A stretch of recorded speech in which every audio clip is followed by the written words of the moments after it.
तर मित्रांनो, आजची सकाळ खूपच पटापट झाली होती माझ्यासाठी आणि पेनफुली पण तेवढीच होती. आणि आजचा होता तिसरा दिवस माझा. सो मला जायचं होतं चेकअपला, तर त्यासाठी सिस्टर लोकं पण थोडे घाई करत होते औषधं वगैरे द्यायला, इंजेक्शन वगैरे मारायला. आणि त्या घाईच्या नादात खूप मला दुखत होतं, ते इंजेक्शन सलाईनमधून मारत होते.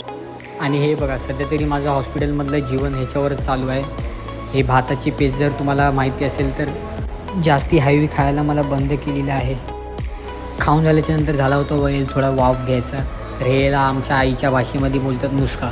मुसका म्हणजे गावाला बैलांच्या तोंडाला असतं ना, त्याला.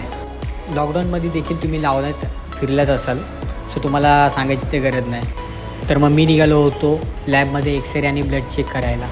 सो मित्रांनो, ही आहे एक्सरा काढायचा रूम. इथे माझा आता एक्सरा काढला जाणार आहे, हे बघा. आणि हे झालं होतं माझं एक्सरे काढून. आता दुसऱ्या प्रोसेसला लागलो, ते म्हणजे ब्लड. हे बघा केवढं ब्लड बघा त्यांनी काढून घेतलं. एवढं ब्लड यांना कशाला लागतं मला तेच काय समजत नाही. आणि वरतून दाखवतो आहे पण, हे बघा एवढं तुझं ब्लड काढलं आहे म्हणून. सर्व झाल्याच्या नंतर आम्ही रिटर्न निघालो आमच्या हॉस्पिटलच्या दिशेला, थोडा वेळ चिल करून.